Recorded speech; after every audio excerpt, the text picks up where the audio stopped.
El tema que voy a tratar de abordar el día de hoy es un tema muy amplio. Y por supuesto no puedo en una hora, en 40 minutos, hablar sobre hiperparatiroidismo secundario y toda su complejidad en el enfermo renal. Por lo tanto, he decidido hacer dos o tres subtemas que es lo que trataré de platicar con ustedes. Primero, un poco en forma relajada, una revisión histórica de cómo ha evolucionado el tratamiento del hiperparatiroidismo secundario. Después hablaré brevemente de algunos biomarcadores, pero sobre todo de uno que creo que vamos a incorporar a nuestra práctica clínica muy pronto. Y finalmente quiero compartir con ustedes un documento que recientemente publicamos en la revista latinoamericana de nefrología, que se llama Nefrología Latinoamericana, la revista, y que está disponible a libre acceso para todos ustedes y que es un algoritmo para el diagnóstico y el tratamiento del hiperpara secundario grave del paciente en estadio 4 y estadio 5. Perdón, vamos para adelante. Y aquí están mi declaración de intereses. Como ya se mencionó, trabajo en el Instituto Nacional de Ciencias Médicas y Nutrición Salvador Subirán y en la Universidad Nacional Autónoma. Son mis dos sitios fundamentales de trabajo y tengo participación más o menos importante en consultoría de proyectos científicos, en investigación clínica y como conferencista en algunos eventos que auspicia la industria a nivel nacional y global. Hablemos de historia. Y quiero empezar con esta imagen porque esto es el inicio del entendimiento del hiperparatiroidismo secundario como lo entendemos hoy en día. Y de hecho, por un latinoamericano, el doctor Zlatopolsky, viviendo en San Luis, Missouri, fue quien publica en los años 70 tempranos, yo estaba todavía en la escuela secundaria, esta imagen, en la cual nos muestra cómo por cada caída de la filtración glomerular en esta escalera que está hasta arriba, tenemos un incremento de fósforo, una caída de calcio, pero que el cuerpo se encarga de volver a nivelar. Y por otro lado, la PTH empieza a subir y es así, no se renivela. Parece muy primitivo y sí, hoy vemos que es algo primitivo, pero es el inicio del entendimiento del hiperpara secundario en los años 70 para que después tuviéramos una explosión que hemos vivido en las últimas 2 décadas. Ahora, hoy en día esto es un rompecabezas mucho más complejo. Y lo que en los 70 se entendía, 70 y 80 como la enfermedad de los huesos causada por la falla renal, hoy sabemos que es muchísimo más que eso e involucra a diferentes áreas y tal vez el aspecto más importante de la población renal, que es la sobrevida misma. ¿Por qué? Porque el hiperpara está claramente ligado a fenómenos de calcificación vascular que están ligados a su vez con la alta morbimortalidad de nuestra población.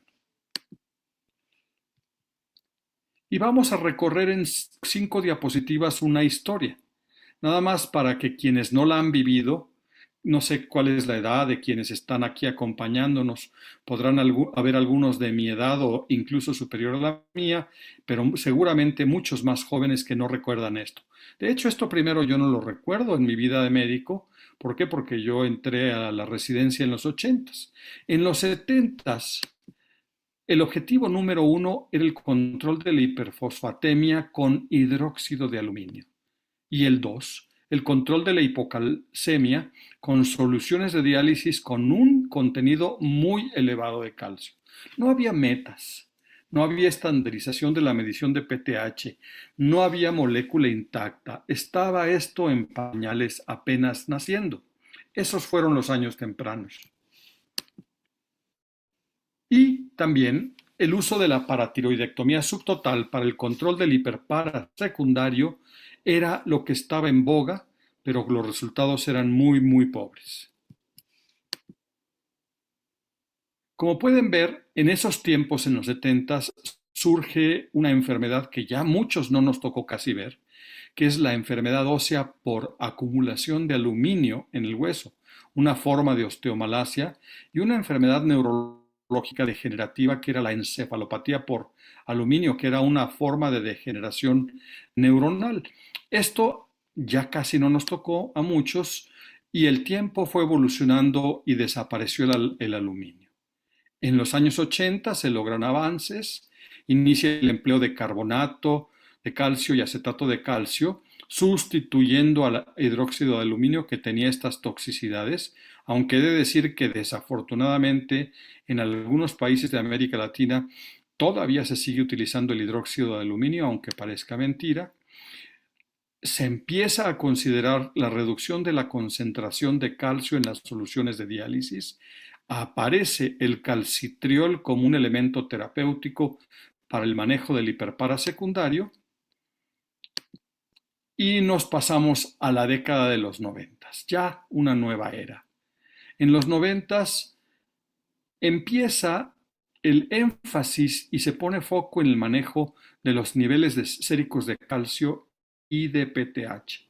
Los estándares en cuanto a los ensayos han mejorado para la PTH y se empieza a acumular evidencia que tanto la hipercalcemia como la hipocalcemia están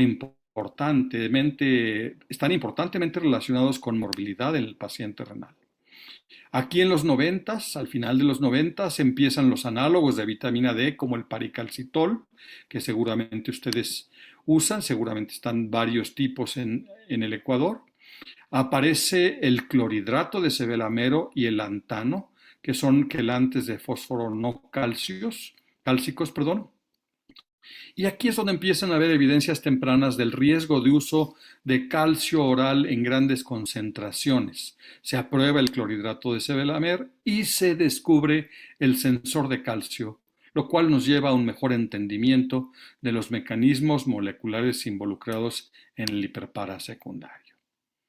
Y ya el nuevo siglo, del 2000 para acá, lo pondré en forma muy resumida, nos traen nuevas cosas. Se reconoce que el hiperparasecundario incrementa morbilidad y mortalidad cardiovascular. Y aquí empieza este nuevo paradigma en el que no solo es una enfermedad ósea.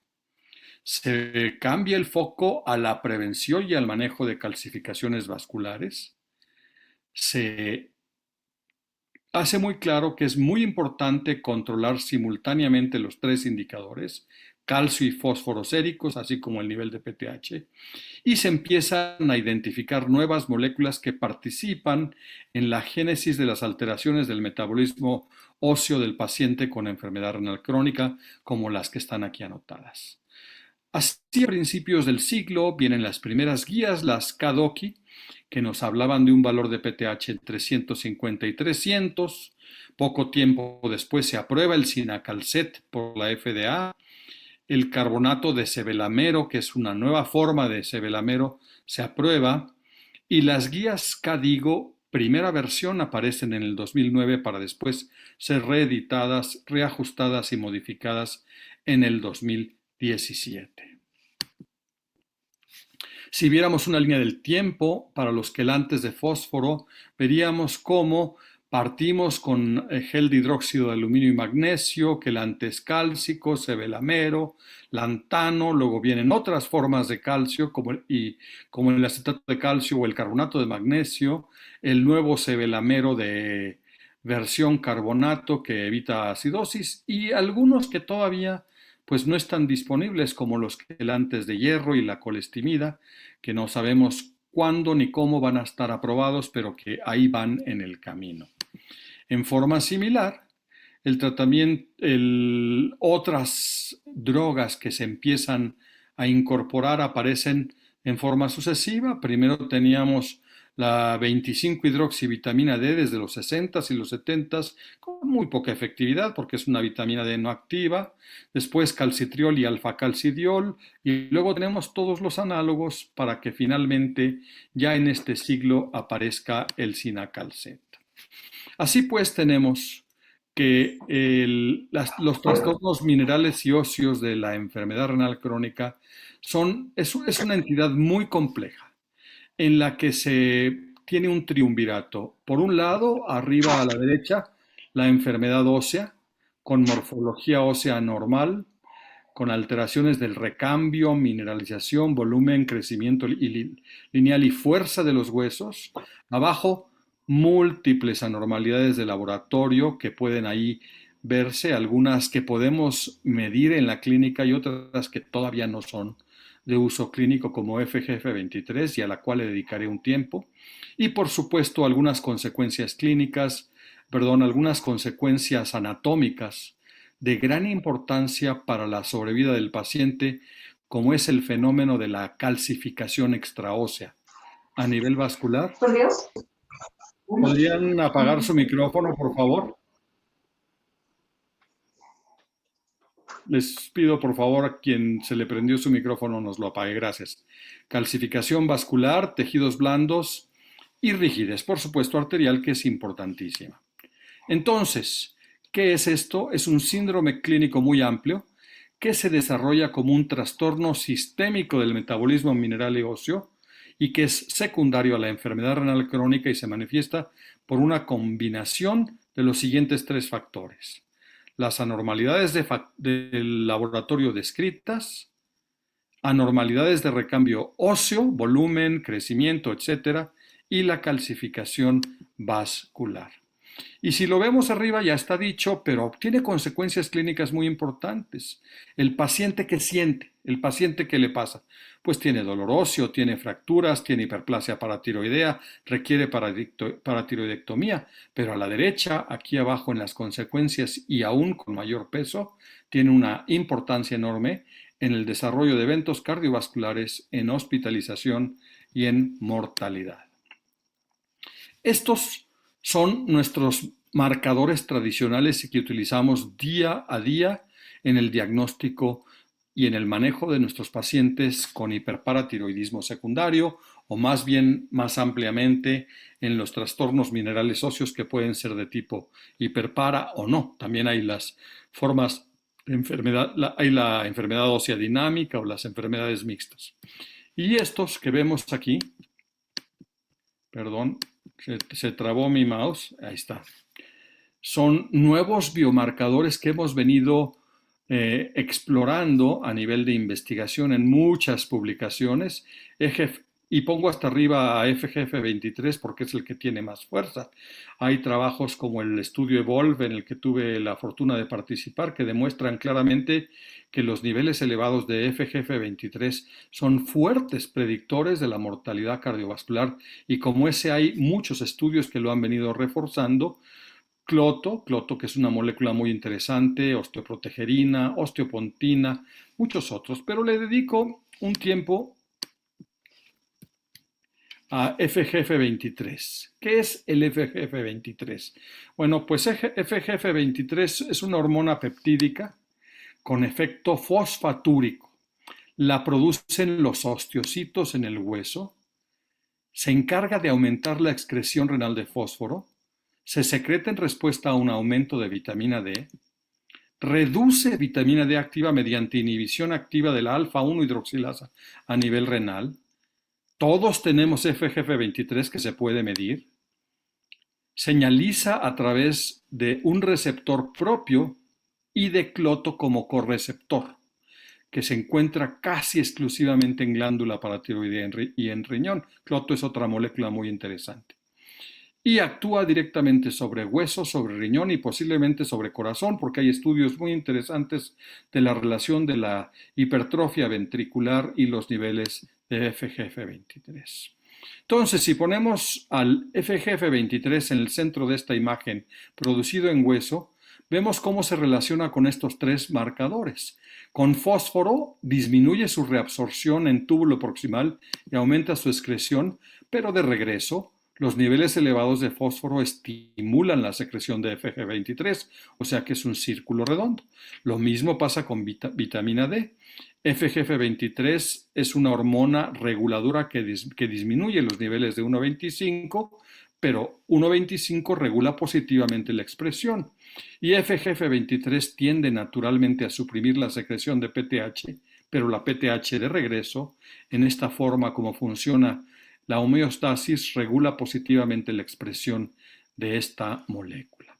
¿Por qué he hablado tanto de FGF23? Porque yo creo que estamos en el umbral del desarrollo, y yo no creo que sea más de 3 a 5 años, de ensayos clínicos muy, muy bien ya estandarizados que van a incorporar al FGF20. Estoy seguro que si hoy tuviéramos FGF23 y PTH en la misma fase de desarrollo, hubiéramos escogido FGF23, tiene un poder de predicción y una utilidad mayor.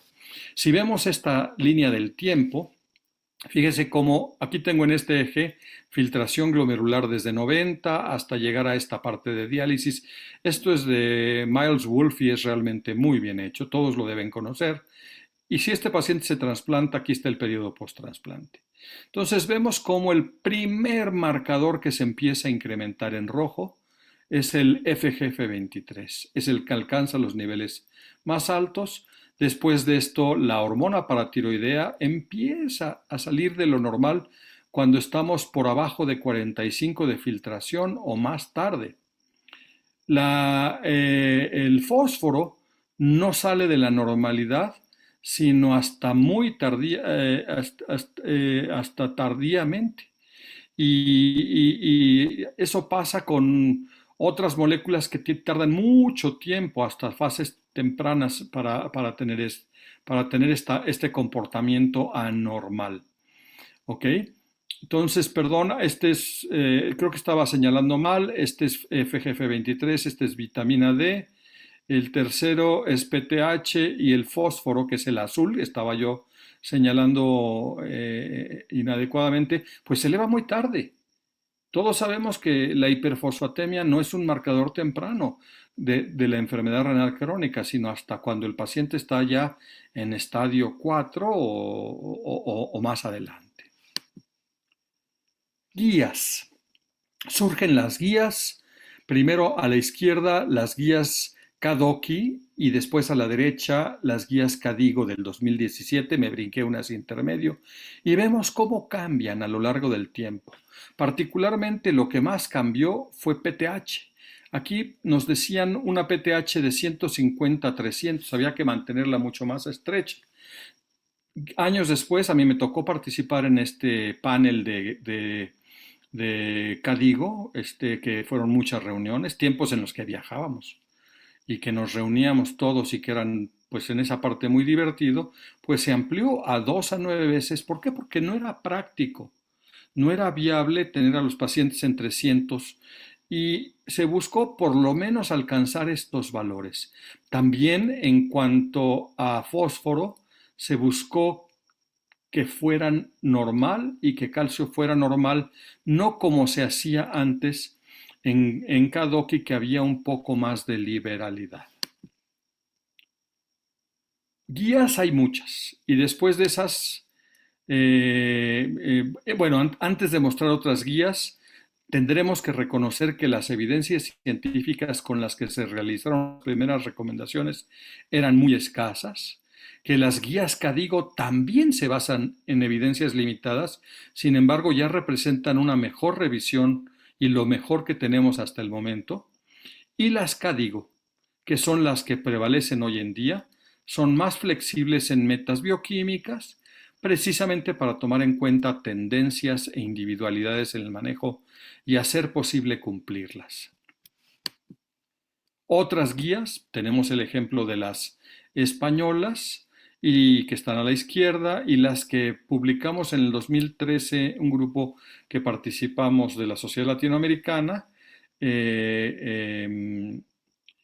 Creo que quién había del Ecuador, me estoy queriendo acordar si había alguien del Ecuador, no me acuerdo, pero este grupo fue quienes publicamos estas guías con la participación del mismísimo doctor Zlatopolsky, que fue el motor que hizo la primera diapositiva de esta presentación en los años 70, cuando él era residente o fellow del doctor Bricker en San Luis, Missouri.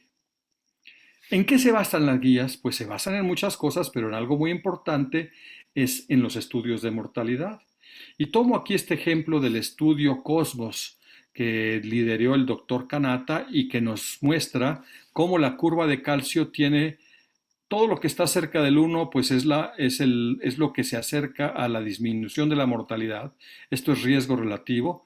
Y esta curva hacia arriba a la izquierda y hacia arriba a la derecha es aumento de mortalidad. Por eso, por eso hay una recomendación CADIGO, este es fósforo, este no es calcio, este es una recomendación CADIGO que busca que el paciente tenga fósforo dentro de la normalidad. ¿Por qué? Porque los nefrólogos queremos que el fósforo esté bonito donde debe estar.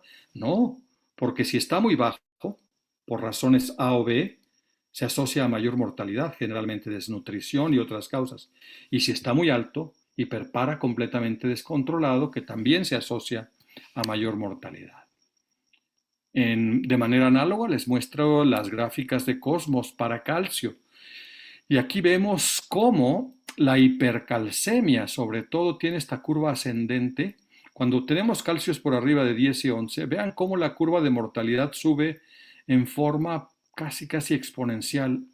Por lo tanto, lo que buscamos con las recomendaciones es que la cifra que se busque sea la normalidad, para que el paciente se mantenga en ese centro, para que el paciente tenga menor riesgo de mortalidad. Y el riesgo de mortalidad está asociado con el número de objetivos alcanzados. Fíjense, es muy difícil alcanzar los 3 objetivos que son PTH, fósforo y calcio. Pero si tenemos un valor de 1 en la población que alcanza los 3 objetivos, el cumplir solo 2 de ellos, ya sea cualquier combinación, pues incrementa 21, 20 o 15% la mortalidad. Si no cumplimos más que uno de los 3, 39, 37, 35% la mortalidad. Y si no cumplimos ninguno de los objetivos, la mortalidad se sube más del 50%. Y el estudio es viejo. Este estudio tiene más de 10 años, pero el concepto que nos transmite se sostiene. Bien, déjenme ver cómo voy de tiempo. Vamos a la mitad y vamos bien.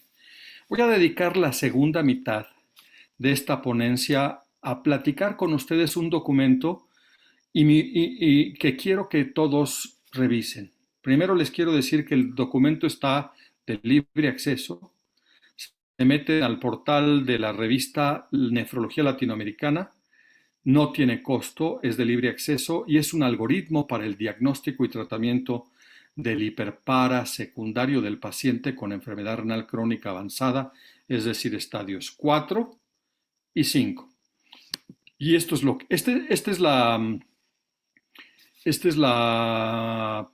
pues la portada del artículo. Es un grupo de mi país, mexicano, pero decidimos que el mejor lugar para publicarlo era esta nuestra revista latinoamericana y compartirlo con todos quienes quieran hacer uso de él, pues pensamos que puede sernos de utilidad.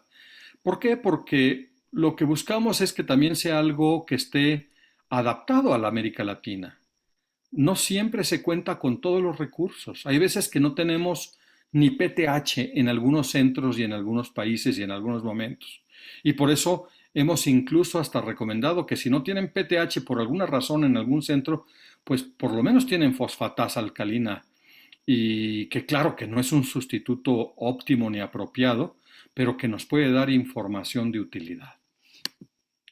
Pero antes de eso quisiera recordar qué cosa es un algoritmo. Y aquí está la definición de algoritmo. La palabra algoritmo se deriva de la traducción al latín de la palabra al-Khwarizmi, que es el nombre de un matemático y astrónomo árabe que escribió un tratado de manipulación de números y ecuaciones. Entonces, ¿qué es? Es una serie de pasos organizados que describe el proceso que se debe seguir para dar solución a un problema. Sé que esta comunidad es de nefrólogos. Y sé que el algoritmo les debe sonar lógico y en algunos casos obvio. Sin embargo, hay que compartirlo con alumnos, con internistas, con los equipos médicos que colaboran con nosotros, porque inevitablemente la enfermedad renal crónica es tal que no somos suficientes en la mayor parte de nuestros países. Entonces, El algoritmo como principio operativo matemático parece brutalmente complejo. Vean esto como ejemplo. Sin embargo, puede ser tan simple como esto. Un algoritmo en la vida cotidiana, por ejemplo, la lámpara no funciona. Tu primer pregunta es, ¿está conectada? Si no está conectada, hay que conectarla. Si está conectada, la siguiente pregunta, ¿el foco está quemado? Si está quemado, hay que reemplazarlo. Y si el foco no está quemado y si está conectada, pues hay que comprar una lámpara nueva. Es una caricatura de lo que es un algoritmo, lo que aquí les presento, pero pretende entender por qué creemos que son importantes. Es un conjunto ordenado y finito de guías o de orientaciones simples que nos hacen la vida fácil, que nos permiten hallar la solución de un problema complejo y que nos guían en nuestras decisiones continuas y cotidianas. Hablemos primero de algunos de los párrafos de inicio de este documento. La primera parte está dedicada a la enfermedad renal crónica G5D, es decir, al paciente con hiperparatiroidismo secundario en estadio 5 ya en tratamiento sustitutivo de la función renal. Y se propone, como texto acompañante a las imágenes, las siguientes recomendaciones generales. Por supuesto, prescribir un plan personalizado de nutrición y adecuación de dosis de diálisis. Caray, parece una simpleza, pero día con día nos olvidamos que lo primero en el hiperpara es que tenga una buena valoración nutricional y que ojalá el paciente se apegue y nos ayude para mejorar y para apoyarnos en nuestro manejo farmacológico. Y por supuesto, la adecuación de la dosis de diálisis. Sabemos que el fósforo puede removerse en diálisis, en hemodiálisis prolongada mucho mejor que en diálisis cortas. Desafortunadamente, nuestra vida cotidiana en las unidades en Latinoamérica no nos permite hacer como los japoneses, sesiones de 6 horas 3 veces por semana, pero sí podemos hacer algunos ajustes y tenemos indicadores bioquímicos, entre ellos los que están aquí anotados, que nos sirven para la evaluación. Las mediciones de hormona paratiroidea deben realizarse cuando empezamos la terapia y después cada 3 o 6 meses y no olvidarnos de ellas. Y por otro lado, el incremento de la fosfatasa alcalina total en ausencia de otras patologías que la pudieran elevar, como el daño hepático, pudiera sugerir recambio óseo y lo dejamos ahí. ¿Por qué? Porque en algunas circunstancias, en zonas alejadas, no en zonas metropolitanas y en algunos de nuestros países, la PTH no siempre está disponible. También se propone la medición de calcio sérico, idealmente con calcio libre ionizado, cada 1 a 3 meses. Ojo con esto, no recomendamos el uso de calcio total con corrección para albúmina. ¿Por qué? Porque está bien demostrado que es sumamente impreciso en pacientes con enfermedad renal crónica. En caso de no contar con calcio libre, hay que utilizar otro tipo de estimaciones de calcio. Un día podemos hablar de eso. Por ejemplo, tenemos una forma de estimarlo de otra manera que por nuevas fórmulas que podríamos platicar. La medición de fosfato debe realizarse también frecuentemente. No se recomienda estar midiendo vitamina D en forma sistemática. Hay gente que lo hace, pero en realidad nos dan poca utilidad para toma de decisiones. Y se recomienda realizar la búsqueda sistemática de calcificaciones vasculares. No estamos recomendando resonancia magnética ni tomografías de alta sensibilidad. Con radiografía lateral de columna anteroposterior y de manos y pelvis, con el método de Adragao podemos tener excelente valoración y también un día podemos platicar de esto, pues hemos demostrado que esto nos puede ser de utilidad clínica enorme. Lo que sigue que les voy a mostrar es en relación a la PTH misma y me voy a ir al hiperpara, que es el resto del algoritmo. Pero quiero poner esta imagen para recordar que nuestros pacientes pueden tener PTH desde baja hasta alta y que el nivel de PTH en general se asocia a diferentes patrones histológicos y diferentes patrones bioquímicos. Cuando la PTH está alta es cuando tenemos el secundario, perdón, hiperparatiroidismo secundario, y generalmente a nivel de hueso vemos una forma de osteitis fibrosa quística. Cuando es normal hay los patrones mixtos, y cuando es bajo, la enfermedad ósea dinámica, que con frecuencia se acompaña de osteomalacia. Pero algo que tenemos que reconocer, y yo no sé cómo sea el Ecuador, pero en México es muy difícil, hacer biopsia de hueso sin descalcificar es una excepción. Si en Europa y en Estados Unidos se hace básicamente como investigación y muy poco como diagnóstico, en nuestros países pues hay grandes laboratorios como en Sao Paulo el de Banda Giorgetti y unos cuantos que lo hacen, pero tampoco lo hacen en forma clínica en todos los pacientes. Con esto quiero pasar a mostrarles alguno de los algoritmos. Este es un algoritmo primario. El primero, por favor, si puede apagar su micrófono. Si puede apagar su micrófono, por favor. Gracias. Este primer algoritmo lo que nos muestra es cómo interpretar la PTH en enfermedad renal crónica G5D. Y bueno, aquí está muy llena la diapositiva, por eso la voy a desglosar en 2 o 3 imágenes para que vean cómo es la lógica de hacer estos algoritmos. Esto es para interpretar cuando la PTH está alta. ¿Ok? Perdón.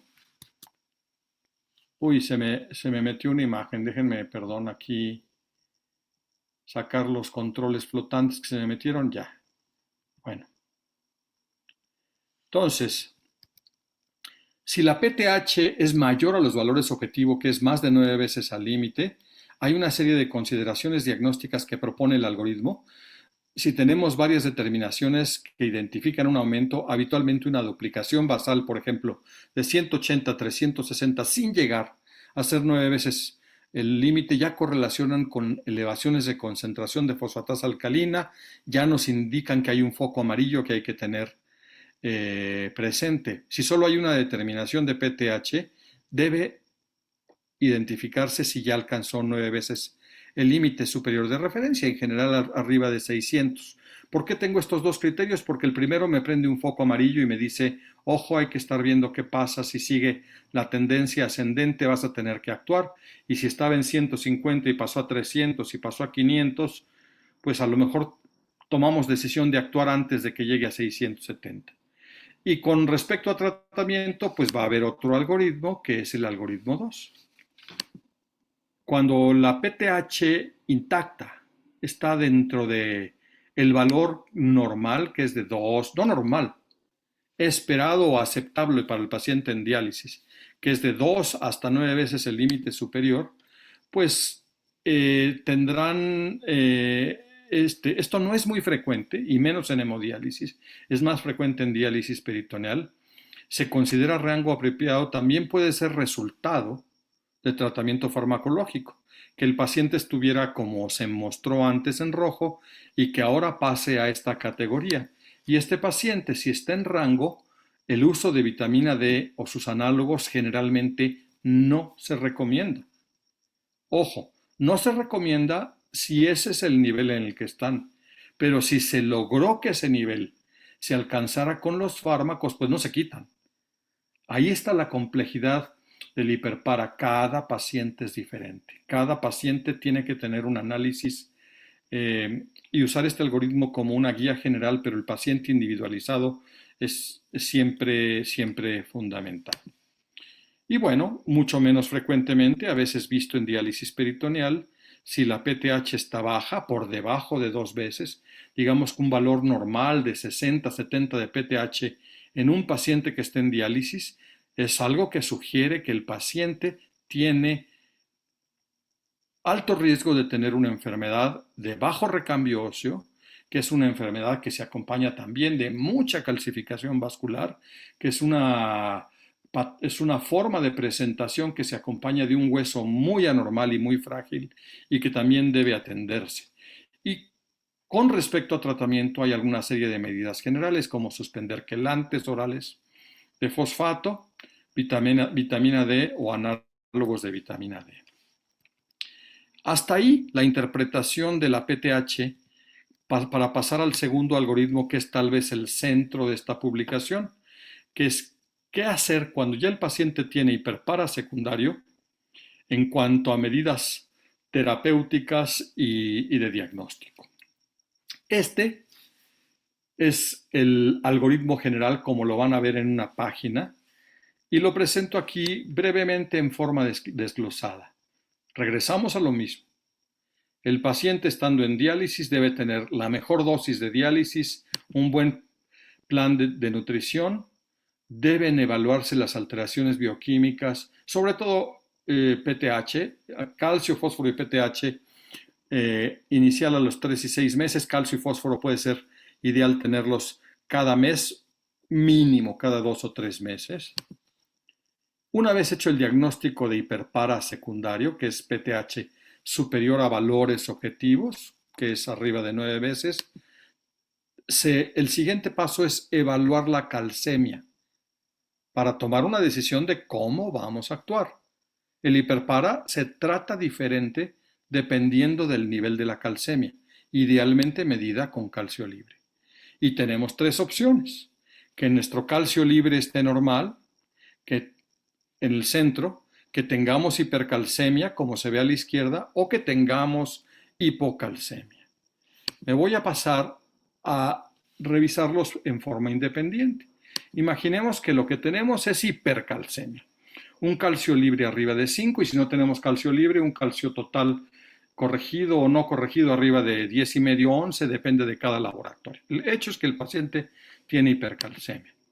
Por supuesto, lo primero es la suspensión de la administración de calcio oral, de vitamina D y análogos activos de vitamina D, y repetir la medición. Porque con mucha frecuencia lo que estamos viendo es intoxicación por vitamina D o sobreadministración de calcio. Si la hipercalcemia persiste, puede ser que tengamos un hiperparatiroidismo autónomo, es decir, un primario muy raras veces, o lo más frecuente, un terciario, que no es más que un secundario que se autonomizó. Este paciente requiere iniciar calcimimético y si no regresó, y generalmente terminan en paratiroidectomía. El calcimimético es un paliativo en esta fase para el manejo de una hipercalcemia autónoma. Aquí tenemos pues el paciente G5 con hipercalcemia y concentraciones superiores a valores meta. El principal estímulo para la producción de PTH es el estatus de la calcemia. Por supuesto, la medición de calcio es el primer paso para categorizar la causa del hiperpara en cualquier paciente. En aquellos pacientes con hipercalcemia deberá repetirse las mediciones después de suspender los suplementos, como ya dijimos. Esto es para que vayan viendo cómo es el documento.